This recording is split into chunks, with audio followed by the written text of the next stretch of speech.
वालेकुम स्टूडेंट्स। अच्छा, मैंने अब क्लास 10 की मैथ का यूनिट नंबर 19 है मैट्रिसेस एंड डिटरमिनेंट, इसकी 19.2 का सलूशन दिया है। काफ़ी डिटेल में बताया है मैंने कि किस तरीके से डिटरमिनेंट को सॉल्व करना है, तो वीडियो को पूरा देखें ताकि आपको फ़ायदा हो सके। Thank you so much. Last question ये वाला किया था, ठीक है। इसके बाद ये क्वेश्चन मैंने घर से दिया था, ठीक है। अब ये वाला क्वेश्चन देख लेते हैं, इसका एक पार्ट करेंगे, फिर ये वाला पार्ट करेंगे, फिर आगे बढ़ जाएंगे, ठीक है। ये 8 वाला पार्ट मैं करा रहा हूँ, ठीक है। इसका 8 वाला पार्ट अभी हम लोग करते हैं। 8 वाला पार्ट क्या है, ठीक है। 8 वाला पार्ट अभी हम लोग कर रहे हैं। 8 वाला पार्ट है 0, 5, 4,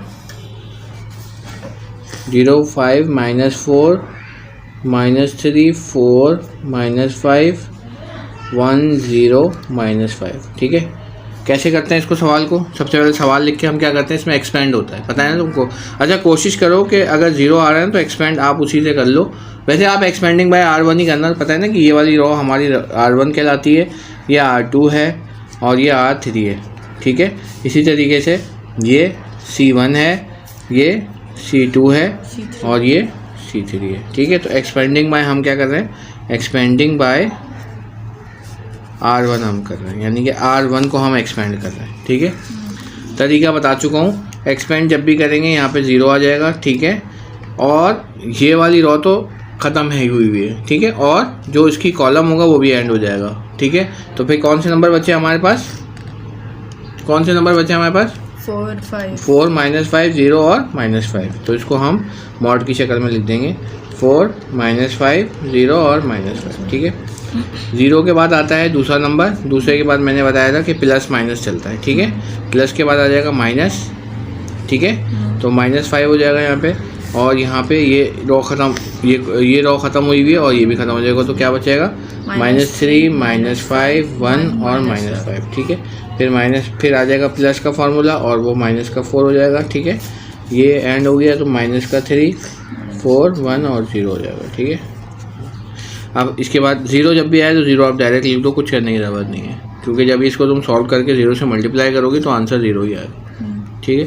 अब जब 5 आ गया, 5 और फिर इसमें वही AD - BC लगाना है, तो 5 3 से 15 और माइनस माइनस प्लस हो जाएगा, ठीक है।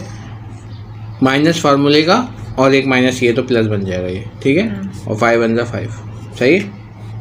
ये माइनस का 4 हो जाएगा, 3 0 0 और ये हो जाएगा माइनस का 4, ठीक है। ये माइनस का 5 हो जाएगा और ये हो जाएगा 20, ये हो जाएगा 4 और ये 4 और 25 100 हो जाएगा, ठीक है। माइनस का 100 हो जाएगा और ये हो जाएगा प्लस का 16, और 100 में से 16 को माइनस किया तो कितने बचे हमारे पास, 100 में से 16 माइनस कर दो, कितना हो जाएगा, माइनस का 84, ठीक है। बाकी के सारे क्वेश्चन सेम है, ठीक है। सवाल ये इसी तरीके से होगा। ये वाला चाहो तो C1 से कर देना, ये सारे 0 हुए हैं, ठीक है। तो 0 ही आंसर आ जाएगा इसका, ठीक है। ये वाला क्वेश्चन भी आप R1 से करोगी तो यहाँ पे सिर्फ एक ही खोलना पड़ेगा, बाकी 2 0 हैं। C1 से क्यों करेंगे? C1 से इसलिए कर दो कि ये सब 0 है ना, तो कुछ खोलना ही नहीं पड़ेगा तुम्हें। जब C1 से करोगी तो ये ख़त्म हुआ हुआ है, पहले फर्स्ट रो होगी तो पहले ये 4 आ जाएंगे, फिर ये तो एंड हुआ हुआ है, फिर ये ख़त्म हो जाएगा, फिर ये 4 आ जाएंगे, ठीक है। फिर ये एंड हुआ हुआ है और ये ख़त्म हो जाएगा तो फिर ये 4 आ जाएंगे। बस याद रखना, पेन हाथ रख लिया करना कि जो रो ख़त्म हुई है इसको हाथ रख लिया और जो कॉलम ख़त्म करना है उसको ऐसे करके हाथ रख लिया, सही है।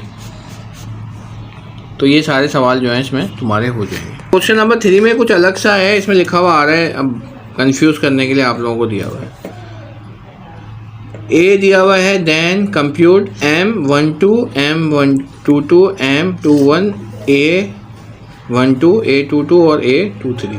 अब इसका मतलब पता है क्या है, जब हम लोग 3 रो 3 कॉलम का एडजॉइंट निकाल रहे होते हैं ना, तो उसमें हम निकालते हैं A11, A12, A13, वो अभी आगे हम देखेंगे, ठीक है।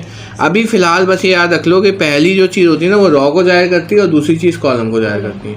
यानी कि अगर उन्होंने एक आपको वेरिएबल आपको उन्होंने M दे दिया है, तो इसका मतलब है कि आप इसको देखते हुए पहली रो और दूसरा कॉलम है, पहली रो और दूसरा कॉलम निकालें आप, और पहली रो और दूसरा कॉलम आपको निकालना आता है। कैसे निकालते हैं? अच्छा खैर सवाल मैंने उतार लिया है, ठीक है। अब ये M12 निकालना है, M22 निकाल, अच्छा अगर M12 निकाल लें तो मैंने आपको बता दिया है कि इसका मतलब है पहला वाला आप क्या होता है, पहला रो है और दूसरा क्या है, कॉलम है। तो 1-2 का मतलब क्या हो गया कि तुम्हें पता है कि ये R1 है, ये R2 है, ये R3 है, ठीक है। इसी तरह ये C1 है, C2 है और C3। पेंसिल से लिख लिया ना, फिर मिटा देना पेपर में, ठीक है, अगर समझ में ना आ रहा हो तो 1-2 का मतलब क्या, मुझे तुम बताओगी कि इसमें फर्स्ट रो और सेकंड कॉलम कौन सा है। फर्स्ट रो सही है, शाबाश शाबाश। नंबर बता, नंबर भी बताओ जल्दी से। 1 शाबाश, 2 सॉरी 1 पहले रो, फर्स्ट रो एंड है और सेकंड कॉलम एंड है। फर्स्ट रो और उंगली रख लो उस पर, पेंसिल रख लो, ये एंड है। तो अब कौन से नंबर बचे हमारे पास? 2 वो एंड है ना, फर्स्ट रो और सेकंड कॉलम एंड है। हाँ ये एंड है, जहाँ पे तुमने पेंसिल रखी ना, ये हटा दो। देखो इस पे रख दिया मैंने ये, और इस पे रख दिया। अब कौन से नंबर बच्चे बताओ? 1 1 1 2। शाबाश। तो इस तरीके से निकालते हैं। किस तरह? जैसे मैंने यहाँ पे ऐसे करके पेंसिल रख दी तो ये 4 नंबर बचे, तो ये हमने लिख दिया, ठीक है। तो ये M12 निकल गया। अब जब ये आ जाता है तुम्हें पता है AD माइनस BC लगाना है, यानी कि 2 1 2 हो गई और -1 1 1 और 2 - 1 कितना हो गया, 1। इसी तरीके से अगर मैं कहूँ कि ये A22 निकालो, तो A22 में बताओ कौन कौन से नंबर आएंगे। A22 क्या है? A22 क्या है पहले ये बताओ। सेकंड रो सेकंड कॉलम, ठीक है। अब बताओ सेकंड रो क्या है यहाँ पे? सेकंड रो रख दिया मैंने ये, और सेकंड कॉलम कौन सा है? सेकंड कॉलम ये है, तो ये रख दिया। अब कौन से नंबर बचे? 1 और -1। शाबाश, क्लियर। ये सारे पार्ट हो जाएंगे, ठीक है। इसको देख लो, इसमें लिखा हुआ है इज अ सिंगुलर। सिंगुलर का मतलब होता है कि ये बराबर है 0 के, ठीक है। और इसमें x की वैल्यू निकालनी है। अब ये आपका पुराना वाला 2 रो 2 कॉलम का आ गया, तो ये आसान हो जाएगा, ठीक है। इसको उतार लेते। सिंगुलर इज अ सिंगुलर, ठीक है।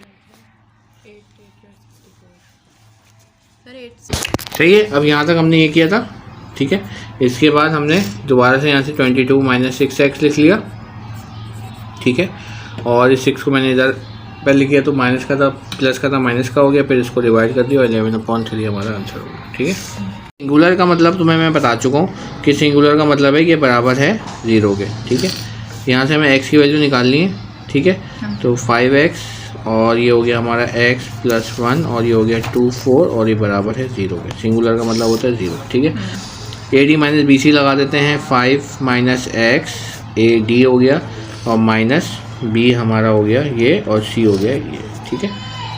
और यहाँ पे हम इसको मल्टीप्लाई कर देंगे तो ये हो जाएगा 4 5 20 और ये हो जाएगा 4x, ये माइनस में रखेंगे हम, ये हो जाएगा 2x और ये प्लस का 2 हो जाएगा, ठीक है, =0 हो जाएगा, ठीक है। अब हम इसके बाद क्या करेंगे कि इस माइनस को अगर हम अंदर मल्टीप्लाई कर देंगे तो 2x हो जाएगा और ये 2 हो जाएगा, =0 हो जाएगा, ठीक है। ये माइनस का प्लस का ये हो जाएगा 18 और ये हो जाएगा 6x, ठीक है। यहाँ से वैल्यू निकालनी है तो 18 और ये हो जाएगा 6x और 6 जो है वो डिवाइड हो जाएगा तो x हमारा अकेला हो जाएगा, ठीक है। तो 6 1 6 6 3 18, तो x की वैल्यू कितनी निकल जाएगी? 3। x की वैल्यू हमारी कितनी निकल जाएगी? 3, ठीक है।